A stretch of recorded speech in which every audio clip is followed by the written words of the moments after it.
네. 그렇지 않아도 제가 지금 궁금해서 여쭤보려고 그랬거든요. 네네. 사실 이 ETF 시장이 진짜 폭발적으로 성장하기 시작한 그 1등 공신이 바로 레버리지하고 인버스 때문이잖아요. 네. 야, 수익률 2배 준대. 미국에서는 뭐 3배 준대. 이런 거 들으면 사람들이 혹할만 하죠. 맞습니다. 그래서 엄청나게 폭발했다고 하더라고요.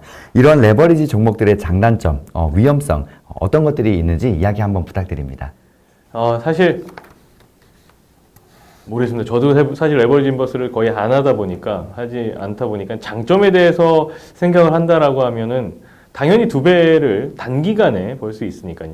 그리고 과거에 또 이런 경우도 있었습니다. 지금은 못하게 돼 있지만 레버리지 ETF를 또 외부에서 또 돈을 빌려서 하게 되면 내가 가진 자산 대비해서 4배, 6배 뭐 이런 식으로 해서 투자를 할 수 있는 뭐 최근에 이슈가 있는 나쁜 그런 형태들도 있겠지만 그래서 사실 다 막혔거든요. 그럼에도 불구하고 레버리지나 혹은 반대 방향의 인버스 레버리지까지는 저희가 ETF로 상장이 되어 있습니다. 근데 아시다시피 뭐 들으셨을 것 같긴 한데요. 레버리지 ETF는 설계 자체가 하루의 수익률을 2배 추종하는 형태로 설계가 되다 보니까 기본적으로 시장 1% 오르면 2% 드려야 되잖아요.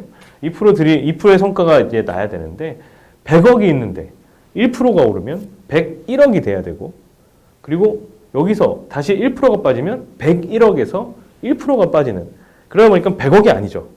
그런 형태로 해서 계속 오르고 내리고 반복되는 그러한 시장 같은 경우에는 많이 올랐다가도 이 오른 자산이 또 2배 빠지는 시장이 빠지면 이러한 과정을 겪다 보면 제가 봤을 때는 100% 원금이 돌아오지 않습니다. 그래서 절대 장기적으로 가져가시면 안 되는 구조적으로 그런 상품이다 보니까 장기적인 관점에서는 단점만 보이네요. 어찌 보면 장점은 정말 뭐 매매를 위한 타이밍을 위해서 하시는 분들 같은 경우에는 정말 뭐 잘 활용할 수 있는데 저는 웬만하면 지양하는 그런 투자 방법이기도 합니다.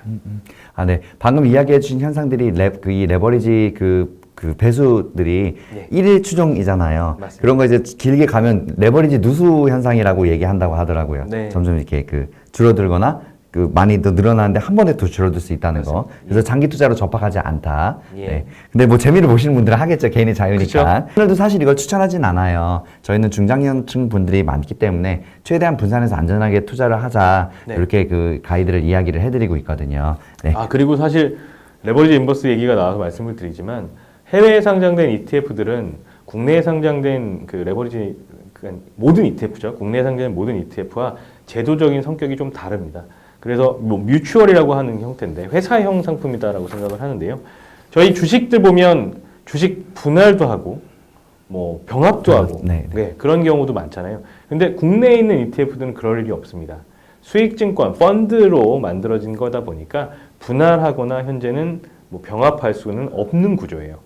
그런데 해외는 그렇지 않아요. 해외에 있는 ETF들은 3배짜리나 뭐 과거에 이제 원유 3배 뭐 이런 형태들이 있었죠.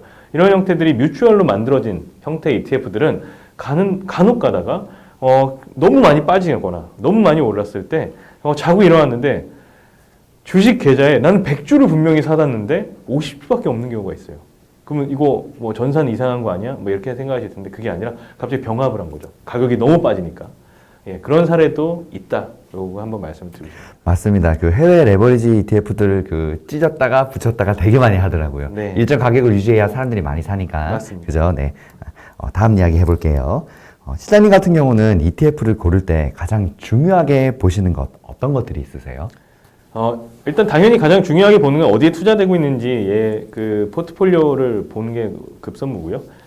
사실 아까 말씀드린 대로 투자 아이디어를 어디서 얻었는지 그리고 그 아이디어에 적합한 상품 그 기업들이 잘 포진되어 있는지 혹은 자산들이 잘 포진되어 있는지 그러한 부분들을 확인을 하고 사실 이런 부분이 있습니다. 그러니까 일반적인 기본적인 주식들을 산 주식 포트폴리오를 구성된 ETF라든가 이런 좀 쉬운 형태의 구성 자체가 쉬운 형태의 상품들은 그런 것들만 보더라도 사실은 금방 알 수가 있는데 조금씩 상품이 많아지고 구조가 복잡해진다 보니까 그렇지 않은 상품들도 이제 생기게 됩니다. 그래서 이 지수 자체가 ETF는 지수를 추종하는 상품이었다 보니까 이 인덱스라고 하는 그 지수 자체가 어떠한 방법을 가지고 추종을 하는지 그러한 부분들이 잘 실행이 될 수 있고 현실적인지를 검토하게 되는데요. 예를 들어서 최근은 이슈는 아니지만 뭐 선물을 가지고 만든 ETF들 같은 경우에는 롤오버되는 이번 달 만기 선물이 끝나기 전에 다음 월물에 선물을 사는 이러한 형태의 ETF들은 간혹 가다가 이 원자재 가격이나 혹은 투자하는 자산에 대한 가격을 추종하지 못하는 그러한 지수 방법론을 갖고 있기도 하거든요. 그래서 그러한 부분들을 사실은 볼 때 단지 그냥 쉽게 뭐 2차전지 관련된 ETF야 혹은 뭐 배터리 관련된 ETF야 이렇게 해서 사는 경우도 있지만 그 사기 전에 어떤 종목들이 포진되어 있고 그리고 그 종목들이 어떻게 구성을 할 때 지수들이 구성이 되어 있는지의 설명 자체를 한번 보시고 투자하시면 훨씬 좋은데 참으로 다행히도 이러한 내용들을 각 회사마다 운용사마다 ETF를 운용하는 운용사들은 홈페이지를 다 운영을 하고 있으니까요. 거기서 다 확인하실 수가 있습니다. 네, ETF가 정말 좋은 게 그 ETF의 이 상품에 대한 정보를 운영사에 가면은 매일매일 볼 수 있게 다 돼 있더라고요. 네. 구성 종목도 수시로 변하고. 맞습니다. 그래서 ETF를 투자할 때 구성 종목을 잘 체크하고 그다음에 지수를 잘 따라가는지를 꼭 체크하라는 거. 네. 그렇지 않은 종목들도 있기 때문에 원자재 맞습니다. 같은 경우 네, 참고하겠습니다. 네, 실장님 오늘 웬만한 이야기는 거의 다 끝났는데요. 네. 이제 개인적인 이야기 한두 개 좀 여쭤볼까 해요. 저희가 사실 주식에 대해서 공부하면 좋지만 지금 증권가에서 일을 하시고 계시잖아요. 네네. 어떻게 이렇게 해서 주식이나 이런 경제 전문가가 되셨는지 동기부여나 이제 자기개발 측면에서 살아온 이야기 한번 부탁드려요. 네. 예. 저는 사실 전문가는 아니고요. 전문가라기엔 좀 부끄럽지만 뭐 하고 있는 일 자체가 이 일이다 보니까 관련돼서 공부를 하고자 하는 욕심은 굉장히 있었던 것 같습니다. 물론 공부가 그게 어떤 제도권화의 학교를 간다던가 이러한 공부라기보다는요. 애초에 시작 자체는 증권사에서 업무를 시작을 했다 보니까 증권사에서 이제 약간 뭐 똑딱이라고 하죠. 그러한 주식 매매를 전문적으로 하던 그러한 시간도 있었고 그리고 그거에 대해서 또 파고들다 보니까 여러 가지 그때 당시에 유행했던 뭐 엘리어트 파동 이론이라든가 뭐 주식과 관련된 이론들이 많아요. 막 매매 관련된 차트를 보고 어떻게 하겠다 그런 거에 빠져 산 적도 있었고 근데 이제 운용사로 오면서 주식보다는 포트폴리오나 이러한 중장기에 대한 관점에 대한 업무를 하다 보니까 상대적으로 또 그와 관련된 책들도 많이 읽고 그러면서 사실은 얻으려고 했던 지식이라기보다는 일을 하면서 당연히 습득된 그런 것들이 많았는데요. 여기서 제가 가장 느꼈던 거는 그래도 아까 말씀드린 것처럼 심리나 투자할 때 심리나 이런 것들은 굉장히 중요한 부분이고 최근 들어서는 경제학에서는 뭐 행동 경제학이라고 해서 사람들의 심리와 행동에 대한 부분들이 주식시장에도 발현되기 때문에 이러한 관련된 그 책이나 이런 것들은 대표되는 책들이 있거든요. 그런 것들을 한두 번씩은 꼭 읽어봐 주시면 하는 게 나중에 시장이 평온할 때는 상관없지만 어마어마하게 또 샥이 오거나 불안할 때는 그러한 책들을 떠올리면서 조금은 마음을 더 잡을 수 있었던 것 같아요. 그래서 그런 부분에 있어서 저는 한 6, 7년 이제 20년은 아니지만 그동안 이제 금융권에 있으면서 느꼈던 거는 그러한 적재적소의 책들을 잘 선별해서 읽지 않았나 그런 생각들을 하고 있습니다. 네, 지금 방금 그 자기개발 측면에서 얘기했는데 극약 처방 하나 이야기해 주셨습니다. 멘탈 관리에 공부와 책이 엄청난 약이 된다는 거. 그럼요. 정말로, 예. 네네. 특히 이제 그분들도 50년 전에 썼던, 정말 7, 80년 전에 썼던, 정말 이 스탁이라는 거가 거래되면서부터 이제 그러한 많은 사람들이 책을 써왔지만 그때 쓴 분들도 지금이랑 별반 다르지 않다는 거. 그러다 보니까 그게 어떻게 보면 바이블이 되고 지침이 되는 것 같아요. 네, 중요한 말씀 해주셨습니다. 당시에 이제 했던 그 7, 80년대 썼던 그런 책이나 이론들이 아직도 지금 주식시장에 적용되고 그대로 먹히고 있다는 거. 예. 그렇죠. 네네. 명심하겠습니다. 마지막으로 이제 그 투자에 관한 그 개념을 한번 여쭤볼까 해요. 네, 마지막으로 우리 실장님께 투자란 무엇인지 한번 이야기 부탁드립니다. 투자. 네.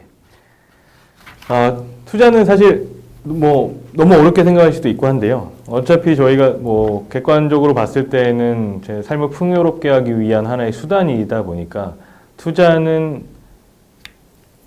애인이 되면 안 되고요. 네. 투자는 벗이 돼야 된다라는 생각을 합니다. 사실 A는 매일 전화해야 돼요. 네. 그리고 와이프도 매일 전화해야 되고 매일 신경 써야 됩니다. 근데 투자를 그렇게 생각하시다 보면 삶이 사실 좀 지칠 수가 있습니다. 그렇지만 벗은 안부를 묻고 싶을 때 전화 한번 하다가도 또 한동안 연락을 하지 않아도 잘 그 자리에 있거든요.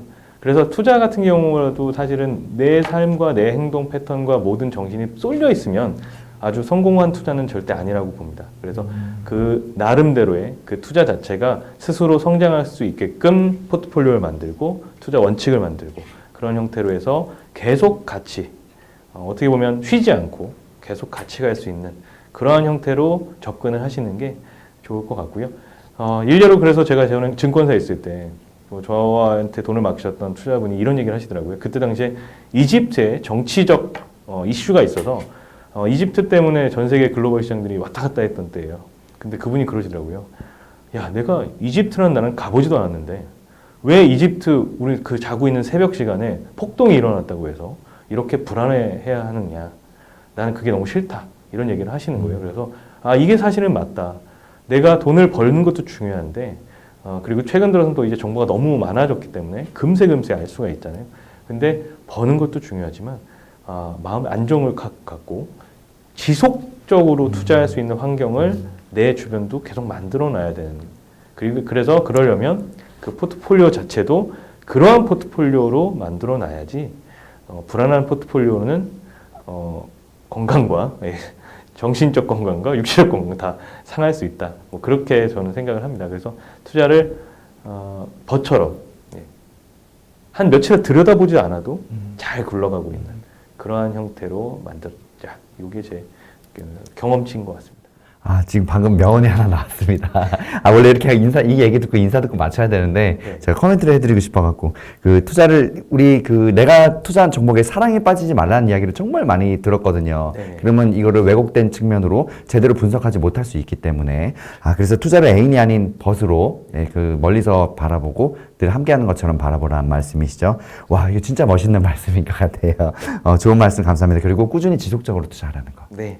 명심하겠습니다. 실장님 오늘 나와주셔서 감사합니다. 저희가 이제 KB 앞으로도 오늘 말고도 이제 연금 투자나 또 다양한 이야기들 앞으로 계속 주문을 좀 부탁드릴게요. 네. 같이 좀 이야기 부탁드립니다. 알겠습니다. 네, 감사합니다. 감사합니다. 네.